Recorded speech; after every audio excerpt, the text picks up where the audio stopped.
अच्छा, तो computer architecture के जो पहले कुछ लेक्चर्स थे उसके अंदर जो बातें थी मेरा नहीं ख्याल है पेपर में इतनी रेलेवेंट है। वो बस आपको समझाने के लिए है कि कंप्यूटर आर्किटेक्चर और ऑर्गेनाइजेशन में क्या फ़र्क होता है। Architecture overall big picture view है, जबकि ऑर्गेनाइजेशन में आप लो लेवल डिटेल्स देख रहे होते हो। हम इस कोर्स में काफ़ी बातें करेंगे इंस्ट्रक्शन सेट आर्किटेक्चर वगैरह की। तो इंस्ट्रक्शन सेट का होपफुली आपको पता होगा कि आपके पास कोई भी प्रोसेसर है तो उसका एक अपना इंस्ट्रक्शन सेट होता है, क्योंकि at the end of the day processor जो है ना वो बस एक सर्किट है जिसके अंदर कुछ तारें जा रही हैं और कुछ निकल रही हैं उसमें से। तो जो तारें उसके अंदर जा रही हैं जो उसको बताती हैं कि क्या काम करना है, लेट्स से 3 तारें हैं, बहुत सिंपल है, तो वो लाइक 1 1 1 के साथ कोई और एसोसिएटेड काम है वगैरह।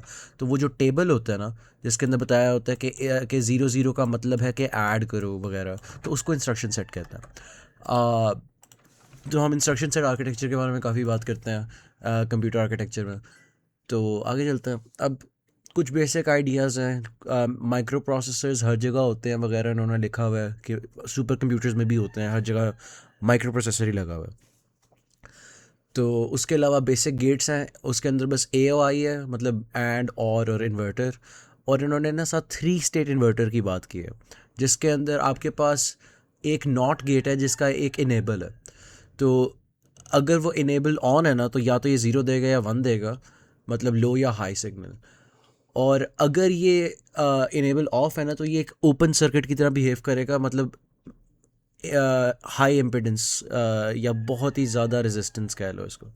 तो ये एक चीज़ थे, ये इतनी कहीं यूज़ नहीं हुई, मेरा ख्याल है ये आगे जाके यूज़ होनी है।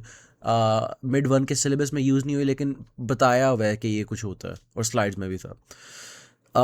उसके अलावा किताब में भी मुझे नज़र आया था। खैर, उसके अलावा वॉन न्यूमन आर्किटेक्चर क्या है? वॉन न्यूमन आर्किटेक्चर यही है कि एक ही मेमोरी के अंदर आपके प्रोग्राम भी पड़ा हुआ है और आपका डेटा भी पड़ा हुआ है। इंस्ट्रक्शन सेट के ऊपर बात हो चुकी है, और आगे बात है मल्टी प्रोसेसिंग एंड पैरेललिज्म के। मल्टी प्रोसेसिंग यही होती है कि आपके सीपीयू की मल्टीपल कोर्स आ जाती हैं अक्सर मॉडर्न पीसीज के अंदर, अक्सर नहीं बल्कि सारों में ही, ताकि वो एक वक्त में मल्टीपल काम कर सके। अब पैरेललिज्म की भी किस्में हैं। एक होता है इंस्ट्रक्शन लेवल पैरेललिज्म, जो हमने आईसीटी में भी बात की हुई है, जिसको हम आम अल्फाज में पाइपलाइनिंग कहते होते थे, ओएस में भी हमने बात की हुई है। Instruction fetch, instruction decode, execute, ये जो चीज़ें हैं इन सब के लिए जो तारें हैं वो रिज़र्व की हुई हैं इस वक्त एक टास्क में। तो तब तक इस वक्त एक अगर इंस्ट्रक्शन है वो फेच हो रही है, तब तक दूसरी वाली डिकोड हो जाए। इस तरह से एक पाइपलाइन सी बन जाती है कह लो। आगे बात है थ्रेड लेवल पैरेललिज्म की, और आपको ये भी पता ही है क्योंकि आपने कोल के अंदर मल्टी थ्रेडिंग खुद इंप्लीमेंट की हुई है। उसके अलावा डेटा लेवल पैरेललिज्म है। डेटा लेवल पैरेललिज्म का मतलब है कि सिंगल इंस्ट्रक्शन और मल्टीपल डेटा स्ट्रीम्स हैं। तो जब आप एक ही काम बल्क में कर रहे होते हैं ना बहुत ज़्यादा डेटा के ऊपर, ये मशीन लर्निंग वगैरह के अंदर होता है, तो उसको डेटा लेवल पैरेललिज्म कहते हैं। अब रिक्वेस्ट लेवल पैरेललिज्म ज़्यादातर सर्वर्स के कॉन्टेक्स्ट में बात की जा रही होती है, और वो बेसिकली टीएलपी ही होता है। ठीक है, मतलब वो भी बस थर्ड लेवल पैरेललिज्म ही है। अब आगे बात है फ्लिंस टेक्सोनॉमी की। ये जो S I S D, S I M D, M I S D, M I M D आपने काफ़ी बार देखा होगा। तो single instruction, single data stream जो है वो सबसे सिंपल किस्म का कंप्यूटर है। उसके बाद अगर आप जो मैं अभी पहले बात कर रहा था कि जैसे जीपीयूज़ के अंदर होता है single instruction multiple data streams, तो उसको आप वेक्टर आर्किटेक्चर भी कह सकते हो, जो कहना कह लो। वो कोर्स के आगे जाके है, इतना भी है नहीं, लेकिन आपको पता होना चाहिए कि एस आई एम डी क्या होता है। उसके अलावा एम आई एम डी है, मतलब multiple instructions multiple data streams, तो ये मल्टी थ्रेडिंग वगैरह वाली साइड पे आ जाते हो आप। तो उसके अलावा मल्टीपल इंस्ट्रक्शंस और सिंगल डेटा स्ट्रीम जो है वो एक थियोरेटिकल सी चीज़ है, वो इतनी ज़्यादा मार्केट में रियलिस्टिकली एग्जिस्ट नहीं करती है, बस कंप्लीशन के लिए लिखी जाती है। आगे एक बात है कि पैरेललिज्म होता तो बहुत अच्छा है लेकिन इसके कुछ चैलेंजेस भी आते हैं। ये जो स्पेसिफिक स्लाइड है ये अमडाल्स लॉ की रिलेटिव बात कर रही है, लेकिन ये बातें इन जनरल भी अप्लाई करती हैं। ये है कि जो ओवरहेड है आपका इन सारे मल्टीपल पीसीस की कोर्स को मैनेज करने का, या फिर अगर आप मल्टी थ्रेडिंग कर रहे हो तो उनको मैनेज करने का, वो एडअप होना शुरू हो जाता है जितनी ज़्यादा आप पैरेलाइजेशन करो।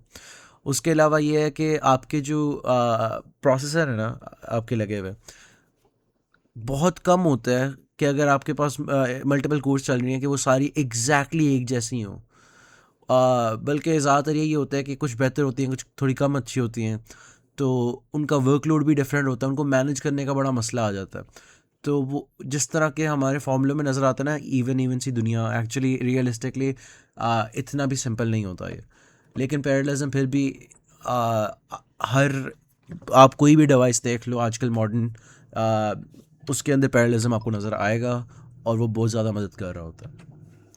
आगे कुछ बातें थी मेन क्लासेस ऑफ कंप्यूटर्स की, तो बड़ी लाइक शुगल वाली बातें हैं कि ये वेयर हाउस स्केल कंप्यूटर्स क्या होते हैं। सुपर कंप्यूटर्स के अंदर सुपर कंप्यूटर्स की स्पीड बहुत ज़्यादा होती है।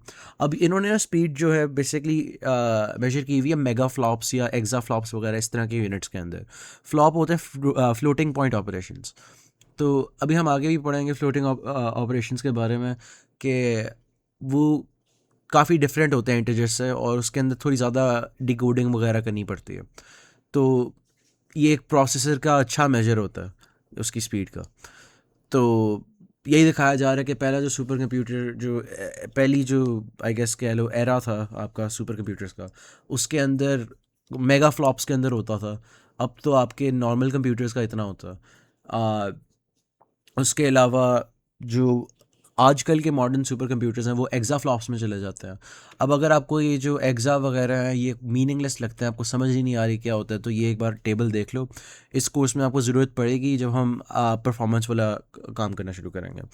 तो ये इतना मुश्किल नहीं है, होपफुली आपको पहले ही इनमें से अक्सर पता होंगे। जो ग्रेड आउट है वो आपके मतलब की नहीं है इस कोर्स के अंदर। लेकिन जो किलो मेगा गिगा टेरा पीटा है वो फिर भी समझ आती है। मिली मैक्रो और नैनो भी इम्पॉर्टेंट है। कभी बहुत रेयरली पीको भी नज़र आ जाएगा इस कोर्स के अंदर। तो अब आते हैं कि परफॉर्मेंस वाले जो न्यूमेरिकल आता है। अब उससे पहले ना, उसको समझने से पहले एक चीज़ है, एक टर्म बड़ी यूज़ होती है डायनामिक इंस्ट्रक्शन काउंट। तो उसको थोड़ा सा समझ लेते हैं। ये आपके सामने एक पाइथन के अंदर लूप लिखा हुआ है, जिसकी रेंज 0 से 10 है। तो ये प्रिंट की इंस्ट्रक्शन 10 बार चलेगी, लेकिन मेरे पास 2 लाइनें हैं कोड की। तो इसका स्टैटिक इंस्ट्रक्शन काउंट 2 है, और इसका डायनामिक इंस्ट्रक्शन काउंट 10 है, क्योंकि एक्चुअली 10 बार चलेगा। तो आप इसको लूप अनरोलिंग कहते हो, जब आप एक लूप की जगह इस तरह से लिखते हो। तो हम जब डायनामिक इंस्ट्रक्शन काउंट की बात कर रहे हो तो हम कह रहे होते हैं हम हाइपोथेटिकली लूप को अनरोल कर रहे हैं, एक्चुअली नहीं कर रहे, लेकिन मतलब कह रहे होते हैं कि हम कर रहे हैं। और उसके रिलेटिव फिर हम कहते हैं कि टोटल इंस्ट्रक्शन काउंट इतना। तो जब भी इस कोर्स के अंदर हम इंस्ट्रक्शन काउंट की बात करेंगे, हम यूजुअली डायनामिक इंस्ट्रक्शन काउंट की बात कर रहे होंगे, और वो भी असेंबली लैंग्वेज के अंदर। ये तो फिर भी पाइथन है। उसके अंदर आपके पास और भी चीज़ें आ जाती हैं। आपने अगर कंपैरिजन करना है लूप ब्रेक कंडीशन का, तो वो वाले ऑपरेशंस भी ऐड अप होंगे। तो इस तरह से कुछ बातें हैं। अब हम जब परफॉर्मेंस की बात करते हैं, हम ऑब्वियसली टाइम की बात कर रहे होते हैं काफ़ी बार। तो टाइम को भी ना इन्होंने ना 2-3 कैटेगरीज में बांटा है, और उसके अंदर भी मज़ीद सब कैटेगरीज निकाले हैं। तो एक इसने डिफ़ाइन किया इलैप्स्ड टाइम। वो बेसिकली ये है कि आपका काम जब आपने असाइन किया था तब से कंप्लीशन तक कितना टाइम है। ये सिंपल सी बात है। लेकिन एक है एग्जीक्यूशन टाइम, क्योंकि हो सकता है कि आपका सीपीयू मल्टी थ्रेडिंग कर रहा हो और उस वक्त बिज़ी हो, तो अभी वो आपका काम नहीं कर रहा है इस वक्त पहले वो कोई और काम कर रहा है किसी और चक्कर में, फिर जाके आपका पकड़ेगा। तो ज़्यादा यूज़फुल होता है काफ़ी बार एग्जीक्यूशन टाइम पे खाली फोकस करना। तो इस कोर्स के अंदर हम चैप्टर 1 के अंदर एटलीस्ट एग्जीक्यूशन टाइम के बारे में बात कर रहे होंगे, या सीपीयू टाइम के बारे में। अब सीपीयू टाइम के अंदर भी मज़ीद कुछ कैटेगरीज निकलती हैं, सिस्टम टाइम और यूज़र टाइम। सिस्टम टाइम है कि कर्नल मोड में कितनी, वो ओएस वाली बात है ये। तो ये वाली इतनी रेलेवेंट भी नहीं है, लेकिन एमसीक्यूज़ की हद तक पता होनी चाहिए। आगे परफॉर्मेंस की बात है। परफॉर्मेंस जो है आपके एक रिलेटिव मेजर है। कुछ लोग परफॉर्मेंस को किसी और तरह से डिफ़ाइन करते हैं, कुछ लोग किसी और तरह से करते हैं। इस चैप्टर के स्कोप के अंदर हम जनरल पर्पस पर्सनल कंप्यूटर्स की परफॉर्मेंस के बारे में बात कर रहे होंगे, ना कि डेटा सेंटर्स वगैरह वालों की। क्योंकि ऑब्वियसली यूज़ केस के लिहाज से परफॉर्मेंस की डेफिनेशन बदल जाती है। आप अगर एक नॉर्मल यूज़र हो, आपके लिए सबसे ज़्यादा मैटर ही रिस्पॉन्स टाइम करता है। आपके लिए ये नहीं मैटर करता कि एक वक्त में मेरे कंप्यूटर के साथ कितने कनेक्ट हो सकते हैं लोग। आपने अकेले ही काम करना है। तो आ, इसकी परफॉर्मेंस की जब भी मैं आगे बात करूँगा, उसका मतलब है 1 ओवर एग्जीक्यूशन टाइम। तो एग्जीक्यूशन टाइम क्या था? ये वाला एग्जीक्यूशन टाइम, सीपीयू टाइम। ठीक है। तो अब जब भी परफॉर्मेंस के सवाल करवाए जाते हैं, किताब के अंदर एक एग्जांपल सॉल्व हुई हुई है, सारे वही वाले ही दिखाई जाते हैं, तो मेरा ख्याल है बनता है कि एक बार वही करके दिखा दूँ। इन्होंने बताया हुआ है कि आपके पास दो सिस्टम्स हैं, ए और बी, दोनों के ऊपर एक ही प्रोग्राम चलाना है, लेकिन ना इन दोनों की ना लाइक थोड़ा सा इंस्ट्रक्शन सेट का डिफरेंस है और इनका क्लॉक रेट भी थोड़ा सा डिफरेंट है। तो ए के अंदर ना, सिस्टम ए के अंदर आपको 10 सेकंड लग रहे हैं ये प्रोग्राम रन करने में, और इसका क्लॉक रेट है 2 गीगाहर्ट्ज़ इसके प्रोसेसर का। जबकि आपके सामने आप चाहते हो कि एक नया सिस्टम बने बी, जिसके ऊपर खाली 6 सेकंड लगे, और आपको पता है कि ये जो मैं आर्किटेक्चर अब बनाने जा रहा हूँ सिस्टम बी का, उसके अंदर क्लॉक साइकिल्स जो है ना वो 20% ज़्यादा होंगी करंट सिस्टम से। ठीक है, तो आ, आपने इसकी बेसिस के ऊपर डिसाइड करना है कि क्या एक एक्सेप्टेबल क्लॉक रेट होएगा इस नए सिस्टम के लिए। तो जब आप ये सवाल देखते हो, आपने देखो निकालना क्या है, आपने निकालना है क्लॉक रेट। अब क्लॉक रेट के लिए मेरे पास कौन कौन से फॉर्मूले हैं। एक तो ये है ना कि क्लॉक साइकिल टाइम का रेसिप्रोकल होता है, ठीक है, ओके। अब क्लॉक साइकिल टाइम यूज़ होता है इलैप्स टाइम या एग्जीक्यूशन टाइम वगैरह वाले कामों में। तो हम एग्जीक्यूशन टाइम की बात करते होते हैं, तो हम इसको इस तरह से करके लिख लेते हैं कि execution time of system B is equal to clock cycles of system B divided by clock rate of system B. तो हमें सी सी बी उन्होंने बताया हुआ क्या है, तो हम उसको रिप्लेस कर देते हैं उसकी वैल्यू से। और हमें क्लॉक साइकिल्स ऑफ ए नहीं पता, लेकिन फिर भी हम वो निकाल सकते हैं। देखो, क्लॉक रेट बी तो हमने निकालना है, टी बी हमें दिया हुआ है, क्लॉक साइकिल्स ऑफ ए हम निकाल सकते हैं क्योंकि हमें सिस्टम ए के बारे में काफ़ी इन्फॉर्मेशन दी हुई है। तो अब उसकी तरफ देखते हैं। हमें दिया हुआ है टाइम कितना लगता है, हमें दिया हुआ है क्लॉक क्या नाम है, क्लॉक रेट कितना। तो जिस तरह से हमने ये फॉर्मूला किया, इसी तरह से आप टी ए करके थोड़ा सा रीअरेंज करो तो क्लॉक साइकिल्स ऑफ ए भी पता चल जाएंगे। तो अब लिटरली बस सवाल वैल्यूज पुट करने जितना रह गया, तो वो आगे करने की ज़रूरत नहीं है। और ये था भी काफ़ी आसान सवाल। आपको पता ही है कि ज़्यादा होते हैं कि अब एग्जैक्टली 40% हम परफॉर्मेंस बेहतर चाहते हैं, तो उस तरह के सवाल जो हैं वो ज़्यादा काबिल गौर है, तो सीधा उनकी तरफ चलते हैं। उससे पहले ना एक बार ये सारे फॉर्मूलों की रिविजन है। एक चीज़ है बस यहाँ पे काबिल गौर, बकाया सारी तो बड़ी बेसिक सी बातें हैं कि क्लॉक्स पर इंस्ट्रक्शन क्या होती हैं वगैरह। इसके अंदर यही है कि स्पीड अप जो है ना, जब आप कह रहे हो कि स्पीड अप कितना आया है after you went from system A to system B, तो आप बात कर रहे होते हो इसके नया वाला सिस्टम ऊपर होएगा न्यूमरेटर में, और डिनोमिनेटर में होएगा पुराना वाला सिस्टम, उसकी परफॉर्मेंस। अब परफॉर्मेंस की हमने बात की थी, वो रेसिप्रोकल होता है आपके एग्जीक्यूशन टाइम का।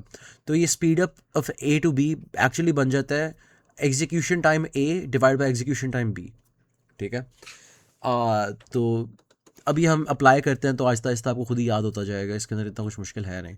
तो ये हमारी एक असाइनमेंट का क्वेश्चन था। Compilers play a critical role in determining the performance of an application, consider the following scenario. For a given program, compiler X produces a dynamic instruction count of 8E8। अच्छा, कुछ लोगों को ये पता नहीं होता 8E8 क्या होता है। ये काफ़ी सिंपल है। आप साइंटिफिक नोटेशन में इंटू 10 पावर लिखते हो ना, ये एग्जैक्टली वही चीज़ है। बस इन्होंने इंटू 10 पावर ऑफ 8 लिखने की जगह इस वाले हिस्से को हम ई लिख देते हैं। तो ये जो है ना, ये एक ही चीज़ होती है, अगर आपको नहीं पता था फॉर सम रीज़न। तो ये दोनों एक ही चीज़ हैं। तो आपको इंस्ट्रक्शन काउंट दी हुई है, dynamic instruction count compiler x की, और उसी प्रोग्राम के लिए आपको बताया हुआ है कंपाइलर वाई का डायनामिक इंस्ट्रक्शन काउंट कितना है। उसके अलावा एग्जीक्यूशन टाइम भी बताया हुआ है, अब आपके सिस्टम ए का और सिस्टम एक्स का और सिस्टम वाई का। ठीक है, और आपको बताया हुआ है कि आपका प्रोसेसर जो है उसका क्लॉक रेट 2.5 गीगाहर्ट्ज़ है। अच्छा, अब आपने सबसे पहले एवरेज सीपीआई निकालनी है। अब ये एक ही सिस्टम पे चल रहा है, बस फ़र्क ये है कि किस किस्म की वो इंस्ट्रक्शंस रन करवा रहा है। हो सकता है कोई एक लोड स्टोर ज़्यादा करवा रहा हो अरिथमेटिक से, जिसकी वजह से वो वाले का सीपीआई ज़्यादा हो। तो पहला वाला पार्ट तो ये था कि सीपीआई निकालो, तो वो तो काफ़ी स्ट्रेट फॉरवर्ड है, वो तो बस इन्हीं बेसिक फार्मूलों से निकल जाएगा, वो मतलब काबिल ज़िक्र नहीं है। लेकिन फिर भी जो पार्ट सी है ना इसका, उसके अंदर गौर किया जा सकता है, क्योंकि इसके अंदर बात की हुई है कि अगर एक नया कंपाइलर आता है, कंपाइलर जी, और वो खाली 6E8 इंस्ट्रक्शंस में सारा वही काम कर देता था, और उसकी एवरेज सीपीआई बस 1 है। तो calculate the speed up of using compiler G versus compiler X और कंपाइलर वाई। तो स्पीड अप की जब बात की है, तो मुझे नहीं पता था, क्योंकि हमारे सर ने इतना भी फोकस नहीं किया था स्पीड अप के ऊपर। तो मेरे लिए एक नई बात थी ये। लेकिन आप इसको इस तरह से जब आप कैलकुलेट करते हो तो ये बस ये एग्जीक्यूशन टाइम डिवाइड कर रहे हो आप बेसिकली। अब आपके पास एक नंबर आएगा, इस केस में मेरे पास 3.3 रिकरिंग आया है। ये बेसिकली ये बता रहा है कि अगर मैंने सिस्टम Z को सिस्टम X की एक परसेंटेज में एक्सप्रेस करना होता तो मैं क्या कहता। अगर इसका आंसर 1 आ रहा होता ना स्पीड अप का, तो इसका मतलब है कि दीज सिस्टम्स आर इक्विवेलेंट, ठीक है। तो वो आप देख भी सकते हैं क्वेश्चन के, अगर एग्जीक्यूशन टाइम ऑफ एक्स और Z दोनों बराबर हैं तो ही 1 आएगा ना। तो 100% का इसके अंदर ये मतलब नहीं होता कि ये 100% ज़्यादा तेज़ है, यानी 2 टाइम ज़्यादा तेज़ है, बल्कि इसका ये मतलब होता है कि ये इक्विवेलेंट है। तो इसीलिए हम काफ़ी बार इसमें से ना -1 कर लेता है। तो इसके अंदर मैंने यहाँ पे 1 -3.3 रिकरिंग लिखा हुआ है, लेकिन करना 3.3 रिकरिंग -1 था, और फिर आपको 2.3 रिकरिंग मिलता है। तो इसकी बेसिस के ऊपर आप फिर कह सकते हो कि अब ये Z वाली अपग्रेड की वजह से ना जो पहला आपका कंपाइलर X है उसके रिलेटिव 233.33% परफॉर्मेंस इंप्रूवमेंट आई। अब इसी तरह से आप Y के लिए निकाल लो, तो आपको पता चल जाएगा। अब उन्होंने पार्ट डी में ना पूछा हुआ है compare the speed up for both cases. अब कंपैरिजन मैं जब सुनता हूँ मैं कहता हूँ वो ग्रेटर देन इक्वल टू होता है ठीक है। लेकिन जब हम कंपैरिजन इस कोर्स के अंदर बात कर रहे होते हैं, इस तरह के सवालों के अंदर, तो हम रेशियो की बात कर रहे होते हैं। तो मैंने ये सवाल इस तरह से सॉल्व किया था, अभी तक इसके ऊपर लाइक फीडबैक नहीं मिला, तो मुझे नहीं पता कि 100% करेक्ट है या नहीं, लेकिन मेरा अभी भी ख्याल है कि सही तरीका ही करने का। ये बेसिकली बता रहा है कि कितनी रिलेटिव वैल्यू ज़्यादा अटेन कर रहा है X as oppose to Y के रिलेटिव एक्स कितना ज़्यादा फ़ायदा उठा रहा है इस नई अपग्रेड का। आ, अब आपको 0.8 पता चलेगा और आपको नज़र आएगा कि it only attains 80% of the value attained by Y, meaning y attains 25% more value than x। अब कुछ लोग इस पे कंफ्यूज हो जाते हैं कि 80% से 25% पे कैसे आ गए। तो अब इसी का अगर मैं उल्टा कर दूँ ना, मैं अगर कोई relative value attained bye y, तो ये न्यूमरेटर डिनोमिनेटर बन जाएगा, डिनोमिनेटर न्यूमरेटर बन जाएगा। तो अब अगर मैं जो इस वक्त रिजल्ट आ रहा है 0.8, मैं उसका रेसिप्रोकल लूँ ना तो मुझे 1.25 मिलता है। तो ये मुझे क्या बता रहा है कि सिस्टम y की value attained relative to x है 1.25, और हम -1 करते होते हैं ताकि हमें पता चल जाए कि इंक्रीज़ कितना है। तो 25% इंक्रीज है, रिलेटिवली ज़्यादा है, ठीक है, y की वैल्यू अटेंड, ठीक है। तो ये रेशियोज़ वाले कंपैरिजन हम करते हैं, हम ये नहीं करते कि क्या ग्रेटर है क्या लेस देन है। मेरी बात का मकसद ये था यहाँ पर। अब एक और चीज़ है, क्वेश्चन नंबर 2 जो है इसका, इसके अंदर आपने इस तरह के सवाल देखे ही होंगे कि आपने मल्टीपल किस्म की इंस्ट्रक्शंस में बांटा हुआ और उनके CPIs डिफरेंट है, और आपने फिर उनका निकालना है। अब इसके अंदर साथ एक नई चीज़ की हुई है कि इन्होंने ना साथ पैरेललाइजेशन भी मिक्स की हुई है। इन्होंने क्या हुआ है कि आपने एक PC के लिए तो एक प्रोसेसर के लिए तो करना ही है, लेकिन साथ आपने 2, 4 और 8 प्रोसेसर्स के लिए भी करना है। और उसके अंदर उसने कुछ और कंस्ट्रेंट्स डाली हुई हैं जो आपको सवाल पढ़ के समझने पड़ेंगे। पॉज करके देख लो अगर आप डिटेल में समझना चाहते हो, लेकिन बेसिक जस्ट ये है कि when the program is parallelized to run over multiple cores, the number of arithmetic and load store instructions per processor is divided by 0.8 into p, where p is the number of processors, but the number of branch instructions per processor remains the same। तो ये बस divide by P directly नहीं कर रहा क्योंकि थोड़ा सा overhead आता है, तो इसलिए 0.8 मल्टीप्लाइड बाई पी से डिवाइड कर रहा है। तो इसके अंदर आपने टोटल एग्जीक्यूशन टाइम निकालना है, और वो मैंने यहाँ पे टैबलर फॉर्म में किया हुआ है। इसके अंदर कुछ इतना मुश्किल है नहीं, आपको बस जो इन्फॉर्मेशन ऊपर दी हुई है इनकी इंस्ट्रक्शन काउंट और CPI के बारे में, और क्लॉक फ्रीक्वेंसी आपको दी हुई है, तो उसकी बेसिस के ऊपर आप ये इजीली कैलकुलेट कर सकते हो। मैं बस ये इसीलिए दिखा रहा था कि आप टैबुलरली भी ये प्रेजेंट कर सकते हो इस तरह की इन्फॉर्मेशन जब आपने बल्क में करनी हो, ठीक है। अब एक आध सवाल है इस तरह का जिसके अंदर आपको कहा जाता है कि हम क्या 2 टाइम्स फास्टर बना सकते हैं सिस्टम को। तो उस केस के अंदर आपने basically speed up equals 2 put करना होता है, और फिर आपने बैकवर्ड्स वर्क करना होता है, और इवेंचुअली अगर आपकी CPI जो नई वाली है वो 1 से कम हो गई तो आप कह सकते हो कि यार ये इम्पॉसिबल सिनेरियो है। ये आपने सवाल यकीनन किए होंगे क्विज़ेस वगैरह में। अब क्विज़ से बात निकलती है, हमारा क्विज़ था उसके अंदर ना अक्सर लोगों ने एक ही गलती की थी। तो एक बार क्विज़ का ही सवाल देख लेता। इसके अंदर है assume that a program requires the execution of 50 E6 FP instructions यानी floating point instructions, 1.1 E6 integer instructions, और इसी तरह से load store बताई हुई और branch बताई हुई है. The CPI for each instruction type of instruction is 1, 1, 4 and 2. तो आपको CPI भी दी हुई है सबके, आपको इंस्ट्रक्शन काउंट भी सबका दिया हुआ है, तो और आपको साथ क्लॉक रेट भी बता दिया. उसके बाद उसने पूछा हुआ है कि by how much must we improve the CPI of load store instructions if we want the program to run 25% faster. तो जब आप ये 25% फास्टर वाला पॉइंट सोचते हो, आप पहले खुद ही सोचो, आपको ये क्विज में आ गया, आप क्या करोगे, पेपर में लाइक आ गया, आप कल क्या करते हो. तो काफ़ी लोगों ने ये किया था कि execution time of new is equal to 1 - 0.25, क्योंकि 25% फास्टर है, तो उसमें से 25% निकाल दो ओल्ड में से, तो आपको ये मिल जाएगा. अब ये इंटरप्रिटेशन ना थोड़ी सी गलत है.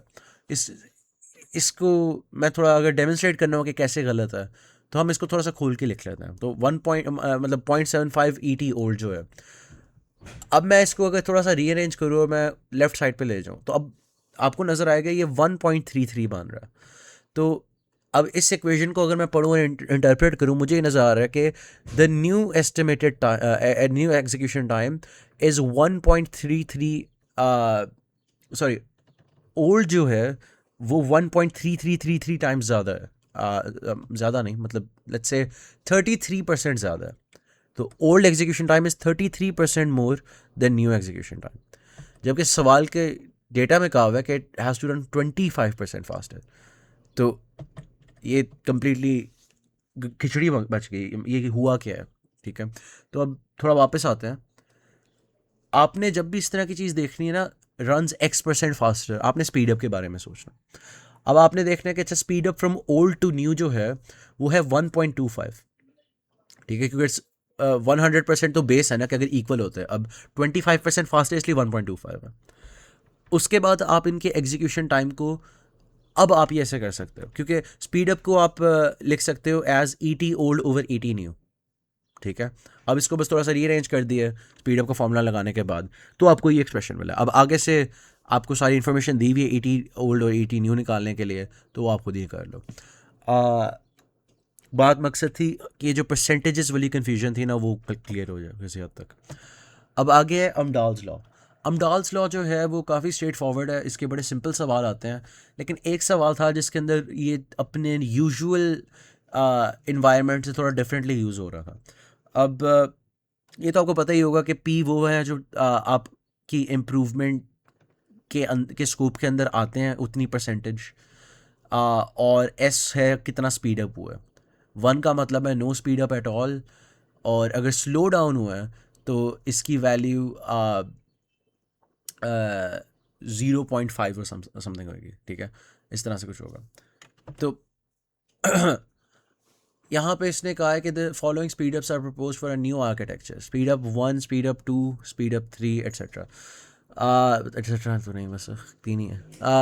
Only 1 enhancement is usable at a time. ये उन्होंने कंस्ट्रेंट बताई हुई है कि अगर ये 3 आप अप्लाई कर भी रहे हो ना साथ किसी भी सिस्टम के अंदर, तो इनकी वेन डायग्राम कुछ इस तरह से होगी कि ये सारे डिसजॉइंट सेट्स हैं. तो अगर ये डब्बा रिप्रेजेंट कर रहा है ऑल पॉसिबल ऑपरेशंस, तो जो स्पीड अप 1 के स्कोप के अंदर ऑपरेशंस आते हैं ना जो ऑप्टिमाइज हो रहे हैं, वो इस स्पीड अप 2 वाले से डिफरेंट ऑपरेशंस हैं. वो ये नहीं है कि कोई एक ऐसा ऑपरेशन है जो दोनों स्पीड अप से अफेक्ट हो रहा है. ये बस ये बात की हुई है. तो इन्होंने पार्ट बी में इसके कहा हुआ है, assume the distribution of enhancement is 25%, 20%, 20% and 15% for enhancements 1, 2 and 3. Assuming all 3 enhancements are in use, for what fraction of the reduced execution time is no enhancement in use? थोड़ी देर सोच लो. अब ये है इसका एक्चुअल आंसर. तो इसके अंदर हमें पहले बताया था कि ये डिसजॉइंट सेट्स हैं, तो हमने वो प्रॉपर्टी यूज़ की है और हमने ओरिजिनल में से 20% निकाला, फिर 20% निकाला स्पीड अप 2 के लिए, फिर 15% निकाला स्पीड अप उसके लिए, और इस तरह से हम करते गए. तो इवेंचुअली आपके पास ये निकल आया और बात ख़त्म हो गई, ठीक है. अब ये बात हो गई। और ये बस इतना ही था, इसके अंदर कुछ और देखने वाला नहीं है। बस इसके अंदर मैं दिखाना ये चाहता था कि चेनिंग भी हो जाती है इसके अंदर इस तरह से, कि मल्टीपल फैक्टर्स आ जाते हैं कभी कभी। ये बहुत रेयर है, बस ये एक सवाल मुझे मिला था, लेकिन मैंने कहा कि देख लेता। अच्छा, अब आ गया रिस्क 5। रिस्क 5 और सिस्क के बीच में आपको होपफुली फ़र्क अब तक पता ही होगा कि कॉम्प्लेक्स इंस्ट्रक्शन सेट कंप्यूटर्स वो होते हैं जो आपके आजकल के मॉडर्न डे कंप्यूटर्स हैं, और जो पुराने कंप्यूटर्स रहे हैं, ये जो सारे इंटेल के जो आप प्रोसेसर्स लगाए होते हैं आपने, या राइजन के लगाए होते हैं, ये सारे कॉम्प्लेक्स इंस्ट्रक्शन सेट के ऊपर चल रहे होते हैं। और ये बैकवर्ड्स कंपैटिबल भी होते हैं, इनकी बड़ी पुरानी लेगेसी है, ये वेरिएबल साइज्ड होते हैं। और लोग यूजुअली जब प्रोसेसर सुनते हैं वो एक सिस्क प्रोसेसर एक्सपेक्ट कर रहे होते हैं। उसके अलावा ये आपने कोल में ख़ुद भी देखा हुआ है कि ये डायरेक्ट मेमोरी एक्सेस भी अलाउ करते हैं। उसके अंदर आप मेमोरी से रजिस्टर में लाने की ज़रूरत नहीं होती, आप फिर बैठे बैठाए भी मेमोरी के अंदर भी कोई चीज़ इंक्रीमेंट कर सकते हो। ये हमने कोल में किया था। जबकि रिस्क के अंदर एक चीज़ आती है, इसको कहते हैं load store architecture. Load store architecture ये है कि आप मेमोरी में कोई चीज़ को नहीं छेड़ सकता। आप या तो उसको लोड करो या फिर उसके अंदर कुछ राइट करो। ये नहीं है कि आप मैथ भी करो एक ही इंस्ट्रक्शन के अंदर और आप साथ पुट भी करके आ जाओ वहाँ पे। वो कहेगा कि इसके लिए आपको 3 इंस्ट्रक्शंस लगानी पड़ेंगी। एक पहले लोड करो, फिर अपने रजिस्टर में जाके वो मैथ करो, उसके बाद जाके स्टोर करो। अब इस कंस्ट्रेंट का फ़ायदा क्या है? इस कंस्ट्रेंट का फ़ायदा ये है कि इससे हार्डवेयर आपकी सिंपल हो जाती है। वरना आपकी हार्डवेयर को काफ़ी ज़्यादा काम करना पड़ रहा होता है। उसके अलावा इंस्ट्रक्शन डिकोडिंग वगैरह भी सिस्क की ज़्यादा स्लो है, क्योंकि वो वेरिएबल साइज्ड होती है और वो ज़्यादा कॉम्प्लिकेटेड होती हैं ऑब्वियसली। तो ये कुछ चीज़ें हैं। और रिस्क की जो एक सिंगल इंस्ट्रक्शन है उसका एग्जीक्यूशन टाइम भी ज़्यादा होगा। और लेकिन नुकसान ये है कि कोड साइज थोड़ा ज़्यादा होता है रिस्क का। अब फिक्स्ड इंस्ट्रक्शन लेंथ आपको पता ही होना चाहिए अभी तक तो, कि रिस्क आर्किटेक्चर्स के अंदर 4 बाइट्स की इंस्ट्रक्शन होती है। और कुछ और चीज़ें हैं उसके बारे में, रिस्क आर्किटेक्चर के बारे में, कि रिस्क आर्किटेक्चर जो है वो बाय डिफ़ॉल्ट कुछ वेरिएबल्स आपके जो है रजिस्टर्स में डालना शुरू कर देता है। उसके अलावा ये है कि ये भी एक लिटिल एंडियन सिस्टम पे चलती है इसकी मेमोरी, जिस तरह से आपके सिस्क में चलती थी। जैसे आपने कोल में देखा था कि वो मेमोरी थोड़ी सी उल्टी सीधी होती थी। तो आपके राइट साइड पे एक अरे है जिसके अंदर आपको नज़र आ रहा है 15 पड़ा हुआ है और 17 पड़ा हुआ है। 16 प्लस 17 प्लस 18, हाँ सॉरी 18 पड़ा हुआ है और 7 पड़ा हुआ है। तो ये जो रैम बनी हुई है इसके अंदर जो लोअर एड्रेसेस हैं उसके अंदर लीस्ट सिग्निफिकेंट बाइट पड़ा हुआ है, और जो हायर एड्रेसेस हैं उसके अंदर मोर सिग्निफिकेंट बाइट्स पड़े हुए हैं। तो मेमोरी बाइट एड्रेसेबल होती है, इसलिए आपको पता होना चाहिए ये चीज़ों को, लेकिन ये इतना मैटर नहीं करता। ये ज़्यादा से ज़्यादा आपको किसी असेंबली के ड्राई रन में आपको इस तरह से थ्रो ऑफ करने के लिए यूज़ कर सकते हैं। और मैंने यहाँ पे 4 बाइट्स की इसलिए स्लॉट्स चूज़ किए क्योंकि इंटीजर 4 बाइट्स का होता है। तो ये बस मैंने एक इंटीजर रे बनाई हुई है। तो उसके अलावा ये है कि 32 इंटीजर रजिस्टर्स होते हैं, उनमें से एक हार्ड वायर्ड है कि ये हमेशा ज़ीरो ही देगा। इसके अंदर ये एक्चुअल रजिस्टर नहीं है, समझ लो कि एक नकली रजिस्टर है कि बस ये ज़ीरो के साथ कनेक्टेड है। तो आपको जब भी कहीं कोई ऐसी जगह मिले जहाँ पे रजिस्टर एक्सपेक्ट किया जा रहा है और आप ज़ीरो डालना चाहते हो, तो आप X0 करके वो बस ज़ीरो डाल सकते हो। उसके अलावा ये है कि इसके अंदर फ्लोटिंग पॉइंट रजिस्टर्स अलहदा हैं, लेकिन वो अभी हम अपने कोर्स में नहीं पढ़ रहे, वो बात की बातें हैं। तो लेकिन आपको पता होना चाहिए कि उनके लिए अलग आर्किटेक्चर एग्जिस्ट करता है। उसके अलावा ये है कि रिस्क 5 के अंदर 6 मेजर टाइप्स ऑफ इंस्ट्रक्शंस हैं, जिसके अंदर आपके पास रजिस्टर टाइप आ जाती हैं, इमीडिएट टाइप आ जाती हैं, एक्सेट्रा। तो बारी बारी देख लेते हैं वो चार जो हमारे लिए ज़्यादा रेलिवेंट है। आर टाइप के अंदर आपके पास 2 सोर्स रजिस्टर्स होते हैं और एक डेस्टिनेशन रजिस्टर होता है। तो यहाँ पे एडिशन का ऑपरेशन हो रहा है जिसके अंदर डेस्टिनेशन आपकी 5 है और आपके सोर्स रजिस्टर 6 और 7 है। इसी तरह आपकी शिफ्ट राइट अरिथमेटिक की इंस्ट्रक्शन है। और अगर आपको पता नहीं है शिफ्ट राइट अरिथमेटिक और शिफ्ट राइट लॉजिकल में क्या फ़र्क है, तो बेसिकली यही है कि एक साइन को रिस्पेक्ट करता है, एक साइन डुप्लीकेशन करता है, एक साइन डुप्लीकेशन नहीं करता। तो अगर आपके पास इस तरह से कोई नेगेटिव नंबर पड़ा हुआ है 1000001 और समथिंग, और अब आप इसको शिफ्ट राइट अरिथमेटिक करते हो, तो जब ये इस तरह से होगा ना, कि ये वाली चीज़ इधर चली गई, 1 ये वाला गायब हो गया, तो यहाँ पे साइन डुप्लीकेशन होएगी। यहाँ पे अब जो आएगा ना 1 ही आएगा, जो यहाँ पे था वही कॉपी हो जाता। और अगर आपने शिफ्ट राइट अरिथमेटिक की जगह लॉजिकल किया तो यहाँ पे 0 आ जाता। तो ये बस इस साइन डुप्लीकेशन का फ़र्क है। उसके अलावा आई टाइप इंस्ट्रक्शंस होती हैं जिसके अंदर कोई इमीडिएट वैल्यू यूज़ हो रही होती है, ना कि कोई रजिस्टर की वैल्यू। तो इसके अंदर भी ऐड आई होता है, एस आर ए आई भी होता है, क्योंकि आपने अगर शिफ्ट राइट करना है, इसका जो दूसरा वाला पैरामीटर है x7 इस केस के अंदर, वो आपको बता रहा है कि कितने इंक्रीमेंट्स आपने आगे जाना। यूजुअली हम एक्सपेक्ट कर रहे होते हैं एक, लेकिन हो सकता है आपने 2 बार शिफ्ट राइट करना, तो आप वो एक इंस्ट्रक्शन में कर सकते हो। इसी तरह इंस्ट्रक्शन वो इमीडिएट टाइप इंस्ट्रक्शंस जो हैं उसके अंदर आप इमीडिएट से देते हो रजिस्टर की जगह, और कुछ खास डिफरेंट नहीं है, बस इनके नामों के साथ आई आ जाता है एंड पे।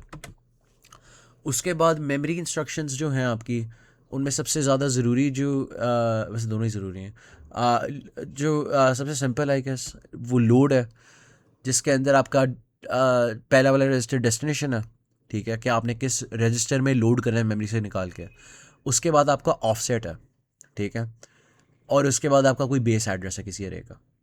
तो अगर आपके पास, वही मैं अरे वाली एग्जांपल लूँ इस तरह की, आपके पास कोई अरे पड़ी हुई है, ठीक है, अब डिपेंड करता है कि वो अरे किस चीज़ की है। क्या वो बाइट्स की है? अगर कैरेक्टर अरे है तो वो बाइट साइज्ड अरे होगी, राइट। अगर एक स्ट्रिंग पड़ी हुई है, अगर आप एक स्ट्रिंग को ट्रेवर्स करना चाह रहे हो, तो उसके अंदर आपने अगर इस वाली एलिमेंट को रिट्रीव करना है तो आपका ऑफसेट होएगा 2, क्योंकि देखना इसका 0 होगा, इसका 1 होगा, इसका 2 होगा।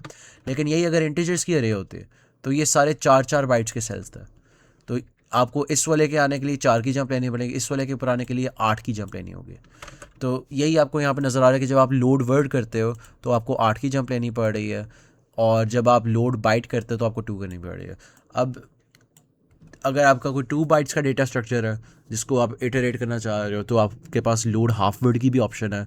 और अगर आप कोई क्या नाम है अपना 8 बाइट डेटा स्ट्रक्चर है, तो उस केस के अंदर आप लोड डबल भी कर सकते हो। इनके अंदर फ़र्क इस ये थोड़ा सा ज़रूरी नहीं है कि आपको लाइक, अच्छा बेसिकली इनके अंदर एक्चुअल जो फ़र्क है ना इन इंस्ट्रक्शंस के अंदर, ये तो मैंने बस बताया कि अगर हमें पता है कि अरे बाइट्स की है, अगर हमें पता है कि अरे हाफ वर्ड्स की है, ये उसके इसके अंदर। लेकिन मेमोरी तो बस मेमोरी है ना, तो अगर आपके पास चाहे डबल्स की भी अरे पड़ी हो, आप इनमें से कोई भी यूज़ कर सकते हो। बस आप थोड़े से स्टूपिड हो गए अगर आप अपना टाइम ज़ाया करोगे इस तरह की चीज़ें करके। होपफुली आपको समझ आ रही होगी, लाइक कोल में किया हुआ है सारा कुछ। इसके ऊपर तो टाइम नहीं और लगाता। आगे चलते हैं। स्टोर है, एग्जैक्टली वही फॉर्मेट है, बस इसके अंदर रिवर्स हो गया। तो जो सोर्स था वो डेस्टिनेशन बन गया, ठीक है। तो अगर आप स्टोर बाइट करते हो तो आपका रजिस्टर का जो लीस्ट सिग्निफिकेंट एरिया है, वो कॉपी हो जाता है मेमोरी के उस एरिया में, ठीक है। इस तरह से चलता रहता है। अब ब्रांचिंग वर्सेस जंपिंग है, तो बी टाइप इंस्ट्रक्शंस होती हैं ब्रांचिंग के लिए, और जे टाइप होती है जंपिंग के लिए। इनके अंदर आपके पास जंप अबव वगैरह आ जाते हैं, और ब्रांच के अंदर बी ई क्यू आ जाता है वगैरह। तो ब्रांच जी टी भी आ जाता है, बी जी टी के ब्रांच इफ ग्रेटर देन।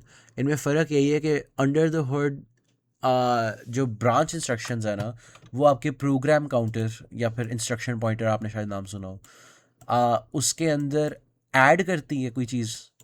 मतलब प्रोग्राम काउंटर की करंट वैल्यू लेगी और साथ कोई और वैल्यू लेगी और उसको ऐड कर देगी, और फिर वो जो आउटपुट आएगी ना, वो प्रोग्राम काउंटर की नई वैल्यू बन जाती है। जबकि जंप इंस्ट्रक्शन सीधा सेट है, वो उसके अंदर कोई एडिशन वगैरह का सीन नहीं है, उसके अंदर प्रोग्राम काउंटर की ओरिजिनल वैल्यू का फ़र्क नहीं पड़ता। अब हम जब एक्चुअल असेंबली लिख रहे होते हैं, ये काइंड ऑफ एक ही तरह से बिहेव करते हैं, क्योंकि हम लेबल्स यूज़ कर रहे होते हैं। इस तरह से लेबल कॉलन आपने किए हैं, तो असेंबलर खुद ही हमारे लिए एक मसला हल कर देता है कि ब्रांच की बारी वो ऑफसेट डाल देगा और जंप की बारी वो एब्सोल्यूट एड्रेस डाल देगा। उसके बाद है एक एग्जांपल असेंबली प्रोग्राम, जिसके अंदर एक अरे है। मेरे पास क्या नाम है अपना, वर्ड्स की अरे है, ठीक है। और मैं उन सारे वर्ड्स का सम करके एक रजिस्टर में स्टोर कर रहा हूँ।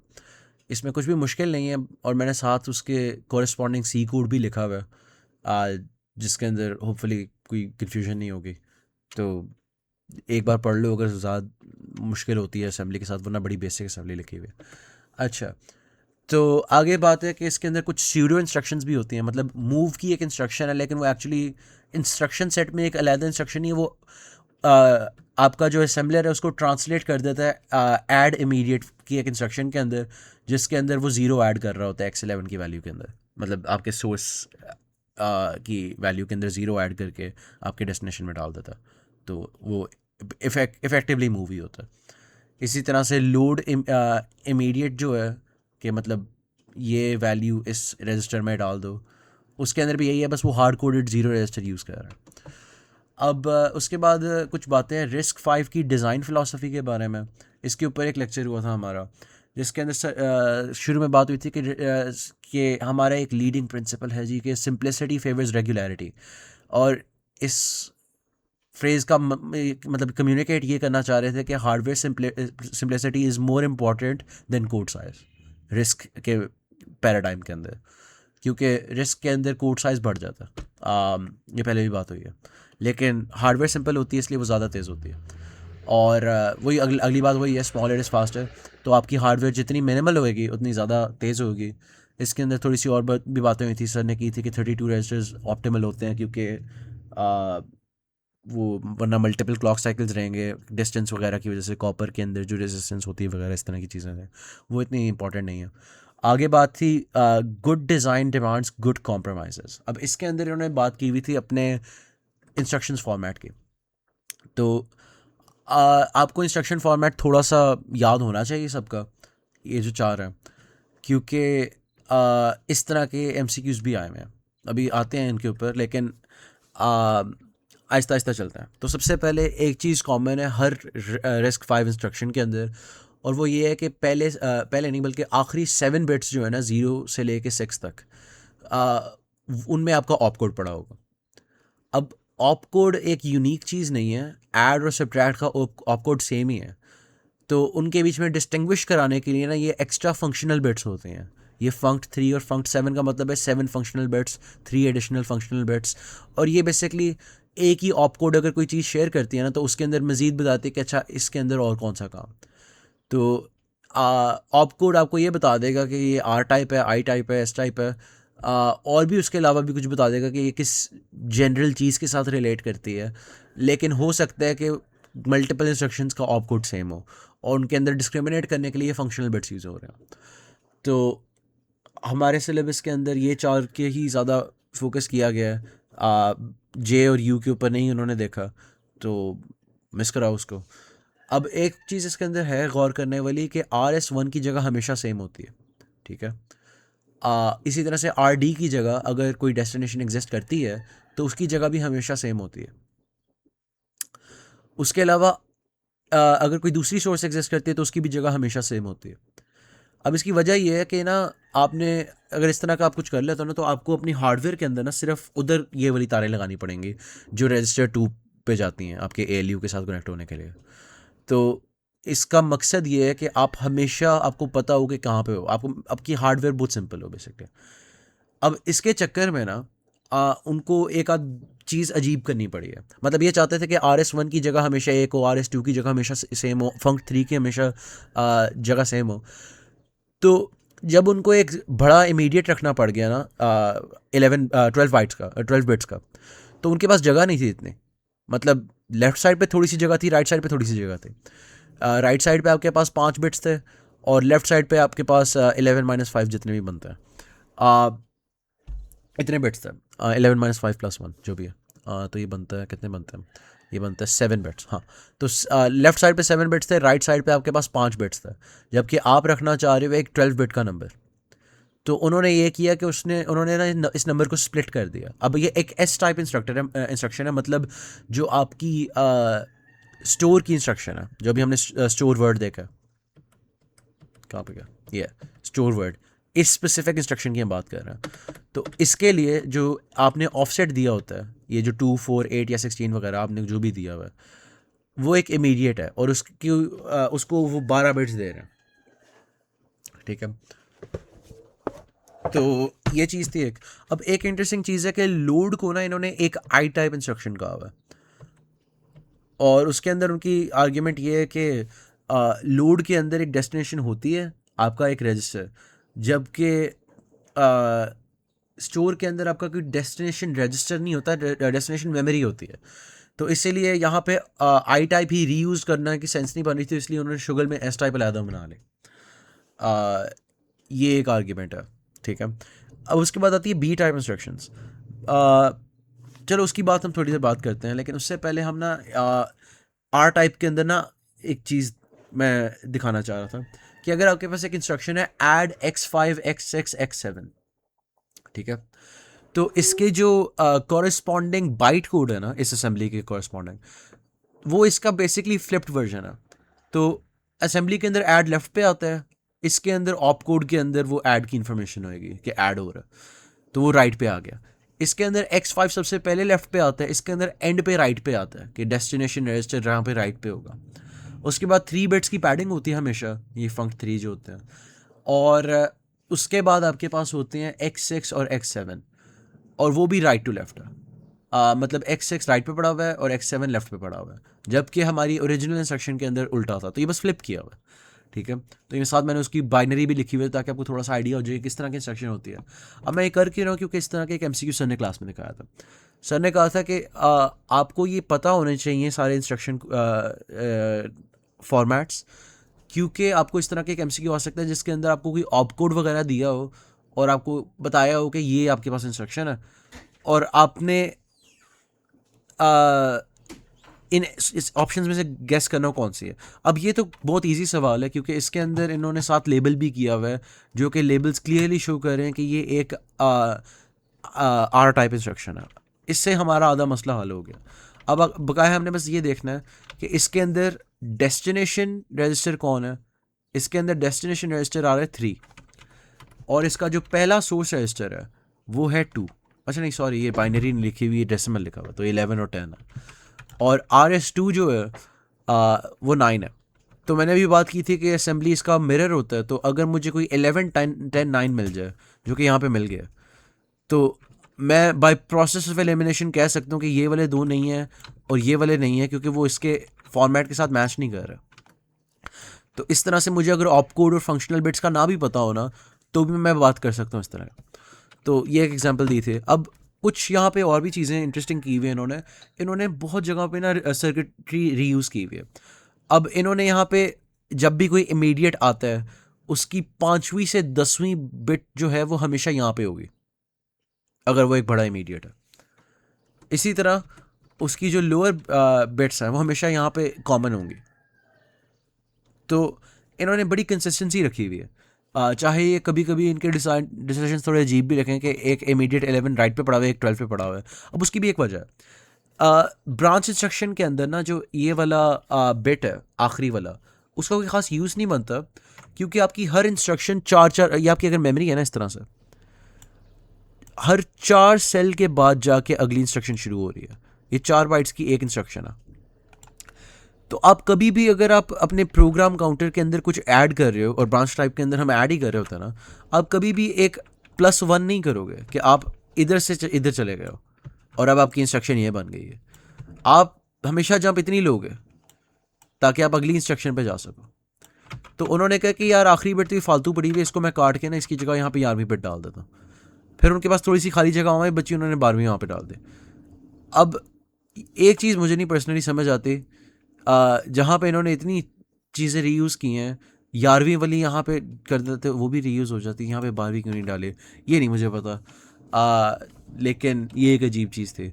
खैर, आगे बात आती है बाइनरी अरिथमेटिक सर्किटरी की। इसके अंदर ये है कि अगर आपके पास बाइनरी के अंदर कोई साइंड नंबर्स हों, नेगेटिव वगैरह, तो उसकी क्या रिप्रेजेंटेशंस होती हैं। तो आपको पता ही है 1's कॉम्प्लीमेंट, 2's कॉम्प्लीमेंट और साइंड मैग्नीट्यूड। तो इसके अंदर कुछ समझाने वाली बात नहीं है। अब एक चीज़ है नहीं यहाँ पे, वो है साइन एक्सटेंशन। अब आप यहाँ पे देख रहे थे कि हमारा वर्ड साइज़ क्या है एक RISC-V आर्किटेक्चर का, वो है 4 बाइट्स, ठीक है। तो अगर 4 बाइट्स का आपका वर्ड साइज़ है, आपके रजिस्टर्स आपके 64 बिट्स के होंगे या 32 के होंगे, जो भी है, या डबल के होंगे या वर्ड साइज़ के होंगे, है ना। तो ये इतने छोटे छोटे इमीडिएट्स जब आप डालते हो तो उनका क्या बनता है?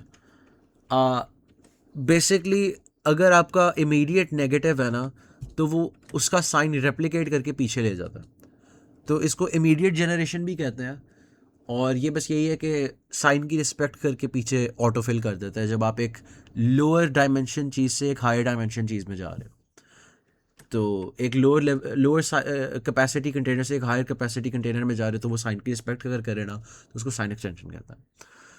तो आगे बात है फ्लोटिंग पॉइंट नंबर रिप्रेजेंटेशन की। तो ये IEEE 754 सिंगल प्रिसिजन फॉर्मेट है, जिसके अंदर पहला जो मोस्ट सिग्निफिकेंट बिट है वो साइन बिट होता है। आगे जो आपके पास 8 बिट्स हैं वो होते हैं एक्सपोनेंट के लिए। अब ये कौन सा एक्सपोनेंट है? बेसिकली ये होता है कि आपने जब भी कोई फ्लोटिंग पॉइंट नंबर रिप्रेजेंट करना हो ना, फॉर एग्जांपल मैंने रिप्रेजेंट करना है 0.001011, ये बाइनरी में मैंने एक नंबर लिख दिया, तो मैं इसको ना सबसे पहले साइंटिफिक नोटेशन में लिखूंगा, वो बन जाएगा 1.011, और यहाँ पे मल्टीप्लाइड बाय 2 पावर ऑफ, क्योंकि अब इस न्यूमेरिक सिस्टम की बेस 2 है, तो 2 पावर ऑफ 1 2 3, ठीक है। तो -3, इस तरह से ये दोनों एक ही नंबर है, ठीक है, कुछ भी चेंज नहीं हुआ। तो अब अगर इसको मैंने स्टोर करना हो ना IEEE 754 में, तो सबसे पहले तो इस नंबर का साइन क्या पॉजिटिव है, तो यहाँ पे 0 आएगा, ठीक है। उसके बाद बात है एक्सपोनेंट की। अब एक्सपोनेंट जो है वो -3 है, तो -3 अगर मैंने स्टोर करना है वो किस तरह से होगा? ये एक 8 बिट की जगह है, तो 8 बिट्स के अंदर अगर मैंने नॉर्मल 3 लिखना हो, कैसे लिखते हैं? ऐसे। अब आप इसका 2's कॉम्प्लीमेंट ले लो, तो वो बन जाता है एक सेकेंड, पहले वंस लिया, हाँ ठीक है, ओके, ये था। अब अगर आप इसको एक अनसाइंड नंबर की तरह पढ़ने की कोशिश करो तो ये क्या लिखा हुआ है? ये बेसिकली बनता है, अच्छा चलो मैं तंग कम करता हूँ। आप इधर एक अप्रोच ये बनती थी, लेकिन इन्होंने ना IEEE ने ये नहीं चूज़ की।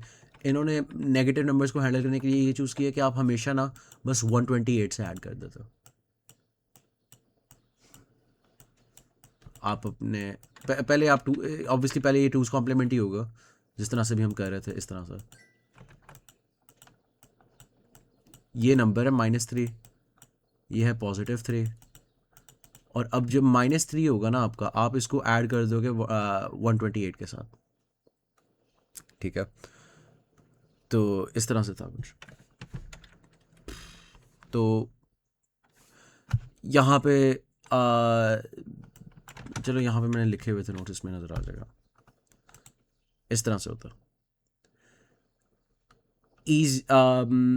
इसका फ़ायदा ये है, ये वाला तरीका है IEEE वाला, एज अपोज टू बस 2's कॉम्प्लीमेंट रख लेना नेगेटिव नंबर्स को हैंडल करने के लिए, वो है कि आप ना इस एक बिट से ना बता सकते हो कि ये जो है इसका ये इसकी इसका जो ये जो फ्लोटिंग पॉइंट नंबर है ये 1 से ज़्यादा है या 1 से कम है, इसका ये फ़ायदा।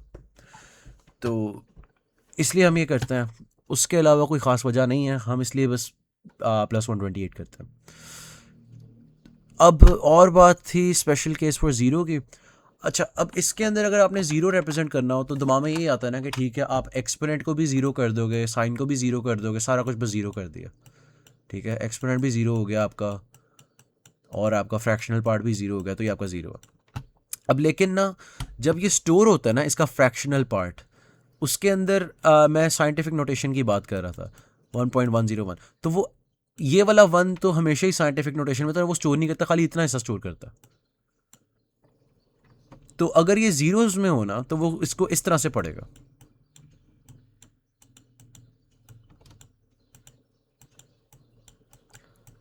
इसका ये दोनों एक नंबर ही हैं बेसिकली। लेकिन मसला ये आ रहा था कि फिर ज़ीरो रिप्रेजेंट ही नहीं हो पा रहा था किसी भी तरह से, तो उन्होंने कहा चलो ठीक है, हम एक स्पेशल केस बना लेते हैं कि ना ये वाला जो है ना, बस ये स्पेसिफिक नंबर ही इसको हम ज़ीरो की तरह ट्रीट करेंगे। जबकि अगर यहीं पे एक फ्रैक्शनल पार्ट ये होता ना तो अब ये वन आ रहा होता। लेकिन वो ये कहते हैं कि अगर ये सारा ज़ीरो है ना तो आप इस वाले वन को भी नहीं कंसिडर करता, वो वन है जो हम स्टोर नहीं करते, वो साइंटिफिक नोटेशन वाला वन। अच्छा, अब ये डबल प्रिसिजन है, इसके अंदर फ़र्क यही है कि 32 बिट्स से हम 64 में चले गए और आपके एक्सपोनेंट अब 11 बिट्स ले रहे हैं 8 की जगह। तो अगर आपको इतना याद है, आप फ्रैक्शन तो बेसिक मैथ के साथ निकाल सकते हो, तो आपको इतना ज़्यादा रट्टा नहीं मारने की ज़रूरत। आपको बस ये पता होना चाहिए कि एक्सपोनेंट 8 बिट्स का होता है सिंगल में, और यहाँ पे 11 बिट्स का होता है। उसके बाद हम एक्चुअल हार्डवेयर पे आ जाते हैं। हार्डवेयर में ये है कि आपके पास होता है एक रिपल कैरी एडर, ये हमने डीएलडी में पढ़ा था, ठीक है। उसके अंदर ये था कि एक फुल एडर होता है जो कैरी भी ले रहा होता है और 2 बिट्स ले रहा होता है, और ऐड करके उसके अगर कैरी है तो वो कैरी आगे रिटर्न कर देता है और साथ नीचे अपना रिजल्ट बता देता है। इस तरह से एक सीरीज़ के अंदर ये कनेक्टेड होते हैं, और ये रिपल कैरी फॉरवर्ड होता है, और आपका पूरा रिजल्ट इवेंचुअली निकल आता है एक बहुत सिंपल आर्किटेक्चर के साथ। अब इसके अंदर मसला ये है कि प्रोपगेशन डिले आ जाता है इसमें। अगर ये बिट्स अगर इसके होते हैं कोई 64, तो 0th बिट से लेकर 63rd बिट पे आने तक ना इसको काफ़ी टाइम लग जाता है। तो और वो डिपेंड कर रहा होता है कि यार सही आंसर तभी आएगा ना अगर इसके अंदर से लेट्स से इसने अभी कैरी देना है, अभी वो कैरी नहीं दे रहा, अभी ये दोनों आए हैं, इनको ऐड कर लिया, लेकिन अभी इसका सही आंसर नहीं आया, फिलहाल 0 आ रहा है। तो उस केस के अंदर बाद में जब ये कैरी एक्चुअली 1 होगा, सेट होएगा, क्योंकि इसके पास से इधर से रिपल कैरी होता यहाँ पे आ जाएगा, तो तब जाके ये फिर से रिकैलकुलेट होगा, फिर से आएगा, तो डिलेज काफ़ी आते हैं और ये ना फ्लक्चुएट बड़ा करता है। तो इसका एक हल निकाला गया, वो है कैरी लुक अहेड एडर्स। इसकी इम्प्लीमेंटेशन डिटेल्स हमारे कोर्स के स्कोप से बाहर है, लेकिन आपको उस पता होना चाहिए कि मॉडर्न कंप्यूटर्स के अंदर यही यूज़ होते हैं, क्योंकि वरना इनके अंदर फ्लक्चुएशंस होते हैं, ठीक है। तो हम जब भी अब एडर्स की बात करेंगे, हम इस तरह के ब्लॉक्स की बात कर रहे होंगे जिसके अंदर एक एक्स्ट्रा कॉम्बिनेशनल पीस है जो कोई सीक्वेंस में नहीं लगा हुआ, जो खुद से बता देगा उसको कि आपका कैरी आना ही है, उसको अब दूसरे वाले फुल एडर के ऊपर रिलाई नहीं करना पड़ रहा। ये है बस फ़र्क। तो एडर्स की बात होगी, अगर एडर्स आपको पता है तो आपको वो भी पता है कि सब्ट्रैक्शन कैसे करते हैं। उसके अंदर बस ये है कि जो शुरू वाला कैरी एन आप उसको 1 कर देते हो और आंसर भेजने से पहले इन सबको नॉट कर देते हो बी को, तो फिर वो सब्ट्रैक्शन हो जाता है, वो 2's कॉम्प्लीमेंट होता है। ये कुछ बेसिक सी बातें थी। फिर आगे आपके पास आते हैं एक्चुअल एल्गोरिदम्स, वो है मल्टीप्लिकेशन का सबसे पहले। तो मल्टीप्लिकेशन का जो एल्गोरिदम इन्होंने दिखाया हुआ है वो है कि आपके पास लेट्स से ये 2 नंबर हैं 1100 और 1101। तो इलेक्ट्रॉनिक्स में हम ये करते हैं कि सबसे पहले ना इस वाली बिट को टेस्ट करते हैं मल्टीप्लायर के, मतलब जो सबसे लोएस्ट लीस्ट सिग्निफिकेंट बिट है। अगर ये 1 है ना तो हम ऊपर जो आपका मल्टीप्लिकेंड है उसको हम कॉपी कर देते हैं, ऐड कर देते हैं यहाँ पे। ये पहला स्टेप था। अब हम ये करेंगे कि हम इसको शिफ्ट राइट कर, चलो मैं इसको पहले थोड़ा सा मोटिवेट कर दूं कि हम क्यों करते हैं। ये उसी के लिए हमने इस तरह से किया हुआ। ये वही नंबर्स हैं। हम जब नॉर्मल मैथ करते हैं तो हम मल्टीप्लिकेशन इस तरह से करते हैं ना। अब आप नोट करो कि 1100 ऐड होने से पहले शिफ्ट लेफ्ट की तरह का होता नज़र आ रहा है, तो हम उस प्रॉपर्टी का फ़ायदा उठाते हैं और हम मल्टीप्लायर को भी शिफ्ट राइट करते जाते हैं ताकि हमें साथ साथ पता चलता जाए कि इस वक्त कौन सी बिट है, 1 है या 0 है। तो ये बेसिक इसकी इंटोवेशन है, इतना कुछ मुश्किल है नहीं इसमें। इसके अंदर आप टेस्ट करते हो, अगर ये 1 था तो इसका मतलब है आपने ऐड करना है, तो आप ऐड कर देते हो। उसके बाद आप शिफ्ट इसको राइट करते हो और ऊपर वाले को शिफ्ट लेफ्ट कर लेते हो। उसके बाद अगली इटरेशन शुरू हो जाती है, आप फिर से टेस्ट करते हो। इस केस में 1 नहीं था इसलिए ऐड नहीं होगा, सीधा शिफ्टिंग होएगी। शिफ्ट हो गए, अब अगली इटरेशन आती है, इसके अंदर फिर से टेस्ट होएगा। अब था तो ऐड होगा, तो ये ऐड भी हो गया। उसके बाद आपके सामने ये है कि फिर से शिफ्ट होगा, फिर टेस्ट होगा, 1 था इसीलिए फिर से ऐड होगा, उसके बाद फिर से शिफ्ट होगा। तो अब जब आप 4 बिट नंबर्स को मल्टीप्लाई कर रहे थे ना, जब 4 बार आपने शिफ्ट कर लिया तो ये आपका एंड हो गया। जैसे ही आपके पास ये 0 0 इस तरह से आ जाता, ठीक है। तो ये आपका एंड है और ये आपका एक्चुअल रिजल्ट भी है। आप इसके साथ कंपेयर कर लो नॉर्मल तरीके के साथ, एग्जैक्टली वही रिजल्ट आएगा। तो इसकी हार्डवेयर ही है। अब हम कंट्रोल सिग्नल्स की डिटेल में नहीं जा रहे इस मिड के सिलेबस के अंदर, वो बाद में की बातें हैं। लेकिन बेसिकली ये है कि आपके पास 3 रजिस्टर्स हैं, एक मल्टीप्लायर है, एक मल्टीप्लिकेंड है और एक प्रोडक्ट है। मल्टीप्लिकेंड आपके सामने ही था, वो शिफ्ट लेफ्ट हो रहा था और मल्टीप्लायर शिफ्ट राइट हो रहा था, और कंट्रोल सिग्नल जो हैं वो आएंगे और उनको बताएंगे कि यार इस वक्त आपने शिफ्ट लेफ्ट होना, शिफ्ट राइट होना। वो कैसे आएंगे वो नहीं हमें फ़र्क पड़ता, बस आएंगे। तो ये एक्चुअली बड़ी सिंपल सी डायग्राम है, क्योंकि जो एक्चुअल कॉम्प्लिकेटेड चीज़ है कंट्रोल वाली, वो आपसे छुपाई हुई है। वो बस एक ब्लैक बॉक्स हमारे लिए बबल हम बना देते हैं, उसकी भी हम बात नहीं करते, वो इस मिड के सिलेबस में नहीं है। तो और एंड पे आपके पास एक 64 बिट ALU लगा हुआ है, जिसको इस्तेमाल करके आप वो एडिशंस कर रहे हो जो हम एडिशन कर रहे थे। तो एडर लगा हुआ है बेसिकली एक, और बस इतनी सी बात है। अब ये एक और फॉर्मल ड्राई रन है, अगर आपको ज़्यादा आप स्टेप्स के लिहाज से देखना चाह रहे हो कि अगर आपने लिखना हो किस तरह से लिखोगे, तो ये वही चीज़ है, टेस्ट टेस्ट ऐड शिफ्ट, वही लूप लगा हुआ है, ठीक है। और वही चीज़ें हो रही हैं। इन्होंने बस टेस्ट को शुरू करने के लिए सर्कल किया हुआ है, इनका इतना भी फॉर्मल नहीं है वैसे, ये बस एक प्रेजेंटेशन का और तरीका है। तो आप ज़्यादा सी ड्राइंग्स करके भी कर सकते हो उनके सामने इस तरह से, या फिर आप टेबल बना के भी कर सकते हो, जो आपको आसान लगे, किसी को फ़र्क नहीं पड़ता। अच्छा, अब उसके बाद ना एक मज़ीद ऑप्टिमल तरीका भी है मल्टीप्लिकेशन का। उसके अंदर आप ये करते हो कि आप ना, पहले हमारे पास 3 रजिस्टर्स थे ना, अब हम 2 रजिस्टर्स कर लेते हैं। तो अब हम प्रोडक्ट और मल्टीप्लायर दोनों एक ही रजिस्टर में स्टोर कर रहे हैं, ठीक है, इस तरह से। तो जो आपका मल्टीप्लिकेंट था वो अभी भी अपने अलग रजिस्टर में है, लेकिन जो मल्टीप्लायर है ना, वो इधर आ गया। अब बेसिकली आइडिया इसके अंदर ये है कि आप ना जब दो दो ये शिफ्ट कर रहे हो ना, इससे बेहतर है कि आप कोई ऐसा काम करो जिसके अंदर आपको शिफ्टिंग कम करनी पड़े। तो उसका एक हल निकाला गया था। मेरे पास इतनी एनर्जी नहीं है कि मैं उसकी मैथमेटिकल वेरिफिकेशन पूरी दिखाऊं कैसे हुई थी, और वो वैसे भी कोर्स के स्कोप से थोड़ा बाहर चला जाता है। यही है कि रिवाइजिंग आवर एल्गोरिदम, उसके अंदर हम ये चेंज करते हैं कि 2 रजिस्टर्स हैं अब खाली, मल्टीप्लायर आपका लोअर बिट्स में आ जाता है प्रोडक्ट के रजिस्टर के, और जो आपका मल्टीप्लिकेंड है वो उधर ही रहता है। और अब होगा ये कि इसके जो आपका जो प्रोडक्ट का रजिस्टर और इसके हायर बिट्स है ना, उसके अंदर ये ऐड होएगा डिपेंडिंग ऑन लोअर बिट्स की वैल्यू प्रोडक्ट के रजिस्टर के। तो करते हैं तो समझ आ जाएगी, एग्जैक्टली वही लूप है वैसे। सबसे पहले क्या था, टेस्ट था, ठीक है, टेस्ट किया, अगर 1 था ऐड किया, फिर शिफ्ट किया। अब फ़र्क ये है कि बस अब ये शिफ्ट राइट हो रहा है खाली, ये एक हिस्सा। और इसके साथ भी ना हम इसी लूप में लगेंगे, test shift, test add shift, test add shift. Test अब नहीं करेंगे क्योंकि 4 बिट्स के नंबर थे, 4 बार पहले ही हो चुका है, तो ये बस आंसर आ गया। तो ये आपके सामने ही है, ज़्यादा तेज़ था, इसके अंदर शिफ्टिंग कम करनी पड़ी, उसके अंदर दो दो चीज़ शिफ्ट करनी पड़ी, इसके अंदर एक करनी पड़ी थी। तो इसकी हार्डवेयर भी ज़्यादा सिंपल है। अब मल्टीप्लिकेशन की हार्डवेयर को मज़ीद इससे भी ज़्यादा ऑप्टिमाइज किया गया था, और वो था पैरेललाइजेशन के थ्रू, ठीक है। और उसका आइडिया काफ़ी सिंपल है, वो यही है कि आप अलहदा मल्टीपल बिट्स को मल्टीप्लाई कर देते हो, और फिर उनके रिजल्ट्स को स्ट्रेटिजिकली इस तरह से अरेंज करते हो ताकि आप एलियस इस तरह से अरेंज करते हो कि आपका आंसर सही आ जाए बेसिकली, ठीक है। और ये लॉग एंड टाइम में हो जाता है ऑफ एन की जगह बेसिकली। अब इसके अंदर साइन की बात है, अगर साइन आ रहा हो तो बेसिक सी बात है, आप पहले इस एल्गोरिदम में डालने से पहले इन सबको पॉजिटिव में कन्वर्ट कर लेते हो। उसके बाद अगर आंसर में माइनस आना चाहिए तो आप खुद माइनस डाल देते हो, वरना अगर पॉजिटिव ही था तो आप कुछ भी नहीं करते। तो इसके अंदर बड़ा चिल सीन है।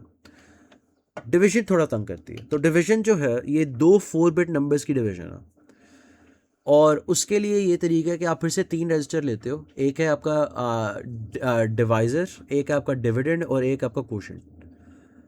अब डिविडेंड की जगह आप इसको रिमाइंडर भी कह सकते हो कि एंड पे जाके रिमाइंडर ही बन जाना। तो ये 13/3 मैंने बाइनरी में करने वाला हूँ, ठीक है, कि किस तरह से कंप्यूटर करता। सबसे पहले आप जो आपका रिमाइंडर वाला रजिस्टर है उसके लोअर बिट्स के अंदर अपना डिविडेंड डाल देते हो और अपना जो डिवाइज़र का रजिस्टर है उसके हायर हाफ के अंदर डाल देते हो उसको। ठीक है, ये हम अस्यूम कर रहे हैं कि दोनों इस तरह से होंगे। मुझे यही समझ आई है उनका देख के, किताब वाला पढ़ के। हमारे सर ने ये इतने डिटेल में नहीं पढ़ाया, उन्होंने बस हल्का फुल्का दिखा दिया था कि यार आपको पता ही है कुछ ऐसे ही होता है। और उन्होंने बड़ी जल्दी जल्दी में बताया था, तो ये इतना भी इंपॉर्टेंट नहीं जितना मल्टीप्लिकेशन है मेरे ख्याल में। खैर, सबसे पहले इसके अंदर ये है कि आप ना नॉर्मल डिवीजन आप कर रहे हो तो आप क्या करते हो, आप देखते हो क्या ये सब्ट्रैक्ट हो सकता है भी या नहीं हो सकता। अगर नहीं हो सकता आप एक और ज़ीरो डालते हो, आगे चलते हो, यही है ना। इसके अंदर ये नहीं है, इसके अंदर ये है कि आप कंपैरिजन कैसे करते हो कंप्यूटर में। आप कंप्यूटर के अंदर कंपैरिजन भी सब्ट्रैक्शन से ही करते हो ना, तो आप पहले ही सब्ट्रैक्शन कर देते हो, चाहे आपको ये पता ना भी हो कि ये पॉसिबल है भी या नहीं है, आप सब्ट्रैक्शन कर देते हो। और अगर सब्ट्रैक्शन नहीं होती ना, आपने हवा से कैरी ले लिया होता है। ठीक है, कैरी लेते लेते आप एंड पे पहुंच जाते हो, उसके बाद एंड पे आपको कैरी चाहिए तो आप बस हवा से ले लेते हो, आप कहीं से काटते भी नहीं हो। तो ये एक इलीगल सब्ट्रैक्शन हो जाती है। ये हमने कोल में पढ़ा हुआ तरीका वैसे। आ, इसके अंदर फिर आपका जो मोस्ट सिग्निफिकेंट बिट है, अगर वन हुआ ना तो उसका मतलब आपने हवा से कैरी लिया था, मतलब आपने इलीगल सब्ट्रैक्शन की थी। और अगर ये ज़ीरो तो आपने इलीगल सब्ट्रैक्शन नहीं की थी। तो इसकी बेसिस के ऊपर आपको पता चल जाता है कि क्या आप सब्ट्रैक्ट कर भी सकते हो या नहीं। और अगर आपने इलीगल की है जो इस केस में की थी, तो आप इसको वापस कर देते हो। ठीक, और वो कैसे करते हो, डिवाइज़र से वापस ऐड करके। ठीक है, अब ये हमने बेसिकली पता है क्या किया है, इसका जो दूसरा इक्विवेलेंट है, ये हमने ये किया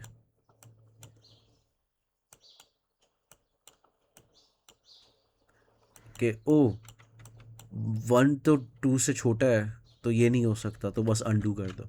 ये लिटरली अभी हमने ये किया। ठीक है, अब हम कहेंगे चलो वन नीचे उतर गया। अब ये उतारने का इक्विवेलेंट इसके अंदर ये है कि हम शिफ्टिंग कर देना। तो सबसे पहले तो कोशेंट लेफ्ट शिफ्ट होगा, वो इस केस में कुछ फ़र्क नहीं पड़ा। उसके बाद आपका डिवाइजर राइट पे शिफ्ट हो जाएगा, ये आप देख सकते हैं। तो हम वन को उतारने की जगह हम इसको इस तरह से कर देता। तो सॉरी, आई गेस इस तरह से कह लो, ये हो रहा है वैसे। तो पहले हम इस तरह से देख रहे थे, अब हम इस तरह से देख रहे हैं। खैर, कुछ इस तरह से। अब फिर से सब्ट्रैक्शन होएगी, इलीगल सब्ट्रैक्शन थी, अनडू हो जाएगी चेक करने के बाद। आ, उसके बाद आप फिर से शिफ्टिंग करोगे, और उसके बाद आप फिर से सब्ट्रैक्ट करोगे। इस बार जो आपकी सब्ट्रैक्शन होगी वो लीगल होगी। तो ठीक है, तो जब आप चेक करोगे आपको पता चलेगा इट्स ऑल गुड। तो अब आप जब अपना क्वोशिएंट वाला रजिस्टर शिफ्ट लेफ्ट कर रहे हो ना, तो आप एंड पे वन भी इंसर्ट कर दोगे। उसके बाद आप ये करते हो, वही आगे वाला अपना डिवाइजर शिफ्ट राइट करते हो, फिर से कोशिश करते हो, और ये चलता जाता है। अगर आप एक कंप्लीट एग्जांपल चाहते हो तो बुक वाली ये है। इसके अंदर इन्होंने 7/3 किया हुआ है, मेरा वाला 13/3 था। तो ये, उसके अलावा साइन डिवीजन थोड़ी मुश्किल होती है। और ये बातें हैं कि हार्डवेयर जो आपकी है इसके लिए, ये भी उसी तरह के जिस तरह के आप एक्सपेक्ट करोगे। अब इसके अंदर भी ना आप वो वाला काम कर सकते हो कि आप रजिस्टर शेयर करवा लो, लेकिन ना वो सर ने इतने लाइक डिटेल में बताया था, ना वो किताब में इतने डिटेल में समझाया हुआ। तो वो इतना फ़र्क नहीं पड़ता। उसके अलावा एक और चीज़ भी है, आपको बस नाम पता होना चाहिए, SRT डिवीजन कुछ होती है। वो प्रोटेक्शन बेस्ड टेक्नोलॉजी है कोई, जिसके अंदर आप खुद ही से किसी तरीके से कर रहे हो, तो वो बस पैरालाइजेशन बेसिकली ये है कि मल्टीप्लिकेशन तो आप पैरालाइज कर लेते हो ना, डिवीजन आपसे पैरालाइज नहीं होते। तो उसके लिए आपको कुछ प्रिडिक्टिव मेजर्स यूज़ करने पड़ते हैं, उसमें से SRT एक टेक्नोलॉजी है जो मॉडर्न डिवीजन के अंदर इस्तेमाल होती है। वो थोड़ी ज़्यादा कॉम्प्लिकेटेड है, उसकी डिटेल्स में हम नहीं जाएंगे। हम पढ़ रहे हैं computer architecture, not computer organization, इसलिए हम लो लेवल डिटेल्स में नहीं जाते, हमें बस पता होना चाहिए कि क्या चीज़ क्या कर रही है। आगे है फ्लोटिंग पॉइंट एडिशन। अब फ्लोटिंग पॉइंट एडिशन के अंदर अपना नया मसला आ जाता है। अभी हमने देखा कि IEEE वो जो भी था 4-5 जो भी था, आ, उसके अंदर फ्लोटिंग पॉइंट रिप्रेजेंटेशन के अंदर आपके पास इस तरह से एक्सपोनेंट पड़ा हुआ है, और साइंटिफिक नोटेशन में बेसिकली स्टोर्ड है। अब आपके पास दो नंबर्स आते हैं, 1.010 मल्टीप्लाइड बाई 2 पावर ऑफ 7, और आपके पास आता है 1.110 मल्टीप्लाई बाई 2 पावर 5। तो अब आप क्या करोगे, तो इसका तरीका ये है कि आप ना सोचो कि आपके पास अगर एक्चुअली ये आ जाए तो आप क्या करते हैं, तो आप इस वाले को बड़ा करते हैं। अगर हम छोटे नंबर्स में आ जाएं, आपको पता है कि एक चीज़ आपके पास डेसिमल में चलते हैं, बाइनरी मिस कराओ। आपको पता है एक चीज़ आपके पास है कि 1 के रुपीज़ पड़े हुए हैं और एक जगह 500 रुपया पड़ा हुआ है, तो आप या बड़े वाले को तोड़ लोगे या इस वाले को कर लोगे। तो ये एग्जैक्टली वही चीज़ है। तो इसके अंदर ना हम एक्सपोनेंट सेम करने की कोशिश करते हैं, और वो ऐसे करते हैं कि अगर ये ऐसे पड़ा हुआ है ना, दूसरा वाला नंबर बी, यहाँ पे 5 पड़ा होगा एक्सपोनेंट के अंदर। वैसे बायस हुआ हुआ है ये टर्म +128 के साथ, वो हमने बात की थी। ये बायस्ड 128 पड़ा होगा, और यहाँ पे फ्रैक्शनल पार्ट पड़ा होगा ये वाला 110, इस तरह से। और चलो ये भी बाइनरी में लिख देते हैं, क्या याद करोगे, ठीक है। आ, इस तरह से। तो अब होगा ये कि सबसे पहले ये दो कंपेयर होंगे कि क्या ये दोनों बराबर हैं। नहीं होंगे तो फिर वो कहेगा ओके, जो छोटा वाला है मैं वो सिलेक्ट कर लेता हूँ। छोटा वाला सिलेक्ट हो गया बी, ठीक है। अब इसने क्या करना है, इसने 5 की जगह हो जाना है 6। अब आपने इसको 6 किया ना, तो आपको यहाँ पे भी कुछ चेंज करना पड़ेगा। आपने अगर इसको बढ़ाया है तो आपको इसको 0.110 करना पड़ेगा। तो आप यहाँ पे फ्रैक्शनल पार्ट के अंदर शिफ्ट राइट करते हो और यहाँ पे इंसर्ट कर देते हो 1, और ये वो वाला 1 है जो हिडन 1 होता है, यहाँ पे जो इम्प्लिसिट 1 है। उसके बाद अब आप जब दूसरी बार कर रहे हो ना, तो आपके पास कोई हिडन 1 नहीं होगा, अब अगली बार 0 आएगा और यहाँ पे अब 7 हो जाएगा। तो अब जब ये दोनों बराबर हो गए हैं तो फिर आप इनको ऐड करोगे। अब हो सकता है इनकी एडिशन के अंदर कोई और मसला निकल आए, जो कि इस केस में निकल आया। ये है कि 1.0100 प्लस 0.1110, तो ये बनता है 010। ये कैरी आगे चला गया, ये कैरी आगे चला गया, ये कैरी आगे चला गया, ये तो मजाक हो गया, ठीक है। और ये था 2 पावर 7 के लिए। तो एक्चुअली जब रिजल्ट आ रहा है ना वो 2 पावर 7 से ज़्यादा निकल गया, तो अब आपको इसको री नॉर्मलाइज करना पड़ेगा सम को। तो इसके अंदर ये मसले आते हैं। आपको बस इन मसलों का पता होना चाहिए, आपको हल्का फुल्का पता होना चाहिए थियोरेटिकली कि क्या हो रहा है, तो आपका पेपर हो ही जाएगा वैसे। अब अगर ये एक नेगेटिव नंबर होता तो हम शिफ्ट लेफ्ट करते राइट की जगह, और कोई ख़ास फ़र्क नहीं है। उसके अलावा अब आ जाते हैं हम वो डेटा पाथ्स वगैरह वाली चीज़ पे। तो डिज़ाइनिंग का प्रोसेस है। अगला टॉपिक ये था कि हमने थोड़ी बहुत ऊपर नीचे से सारा समझ लिया कि क्या हो रहा होता है प्रोसेसर के अंदर। हमने कुछ एल्गोरिदम्स भी देख लिए जो उसने इम्प्लीमेंट किए होते हैं। लेकिन अगर मैंने अपना प्रोसेसर बनाना हो, मैं कैसे बनाऊँगा?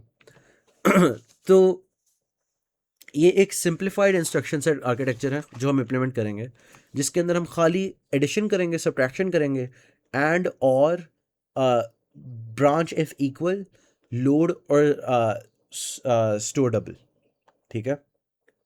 हम सिर्फ ये करेंगे। अब अगर हम ये करना चाह रहे हैं, अपना प्रोसेसर इस तरह से का बनाना चाह रहे हैं जिसके जो ये इंस्ट्रक्शन से सपोर्ट करता है, आपको कुछ बेसिक चीज़ें चाहिए होंगी जो हर प्रोडक्ट हर प्रोसेसर में होती हैं। एक होती है मास्टर क्लॉक, जो आपके कंप्यूटर के अंदर सारी चीज़ों की टाइमिंग को कंट्रोल कर रही होती है, और इसके लिए अंदर आप अपने स्लोएस्ट ऑपरेशन के लिहाज से स्पीड रखते हो अपनी क्लॉक की। मतलब ये ना हो कि आपकी क्लॉक 2 बार टिक कर जाए एक ही ऑपरेशन के दौरान। आप चाहते हो कि जब अगली बार टिक करे ना, तब तक आपका वो पिछला ऑपरेशन कंप्लीट हो गया और आप उसके रिजल्ट इस्तेमाल कर सको। तो क्लॉकिंग के अंदर हम ये यूज़ करते हैं कि जो सबसे स्लोएस्ट ऑपरेशन है वो भी उस क्लॉक के अंदर हमेशा कंसिस्टेंटली हो जाए, और इसलिए अपने गेमिंग पीसीज को ओवर क्लॉक नहीं करते क्योंकि वो किसी वजह से सेट हुई होती है क्लॉक की स्पीड। अब आगे की बात है रजिस्टर फाइल। रजिस्टर फाइल क्या होती है? आपके पास अभी आपसे बात हुई थी कि RISC-V के अंदर 32 रजिस्टर सेट होते हैं। तो इसके अंदर भी वही चीज़ है कि 32 रजिस्टर्स हैं आपके पास, एक बड़े से डब्बे के अंदर पड़े हुए हैं। वो उस डब्बे के अंदर क्या है वो हमारे मतलब की चीज़ नहीं है, हमें बस पता है अंदर रजिस्टर्स पड़े हुए हैं। और आपने अगर कोई भी रजिस्टर रीड करना है ना, तो आप उसका नंबर बाइनरी में देते हो। आप उसको कहते हो यार रजिस्टर नंबर 7 की वैल्यू निकाल दो। तो ये रीड एड्रेस 1 और रीड एड्रेस 2 जो ऊपर और नीचे नज़र आ रहे हैं ना, वो यही हैं। आप एक वक्त में 2 रीड कर सकते हो, क्योंकि अक्सर ऑपरेशंस के अंदर आपको 2 रजिस्टर्स की वैल्यूज़ की बेसिस के ऊपर आगे काम करना होता है। तो इसी तरह इसके अंदर आप राइट भी कर सकते हो अगर आपने चेंज करने किसी रजिस्टर की वैल्यू। तो रजिस्टर फाइल के अंदर दो आउटपुट पोर्ट्स होते हैं और एक इनपुट पोर्ट होता है, और बकाया सारे वो एड्रेसेस और कमांड कंट्रोल इन्फॉर्मेशन वगैरह ले रहा होता है। उसके अलावा है कि you should understand the rule of clocking methodology की बात हो गई है, रजिस्टर फाइल की होगी। अब हम प्रोग्राम काउंटर की थोड़ी सी बात करते हैं। अब हमने बात की थी कि रिस्क 5 के अंदर इंस्ट्रक्शन सिक्वेंशली पड़ी हुई हैं रैम के अंदर, इंस्ट्रक्शन मेमोरी के अंदर, ठीक है, और वो 4 4 बाइट्स की इंक्रीमेंट्स के साथ जंप्स ले रहे हैं। अगर ये बाइट है तो इस तरह से होंगे, ठीक है। तो ये पॉइंटर भी तो कहीं पड़ा होगा ना, तो वो आपको पता है ये आईपी या प्रोग्राम काउंटर में होता है। तो अब हम ये करेंगे कि प्रोग्राम काउंटर की करंट वैल्यू लेंगे और हर क्लॉक साइकिल के बाद ये इसका इनेबल है जो कनेक्ट हुआ होगा क्लॉक के साथ। ये घड़ी है आपकी, ठीक है, और इसके अंदर जो वैल्यू राइट हो रही है ना वो होगी एक एडर का रिजल्ट, इस तरह से।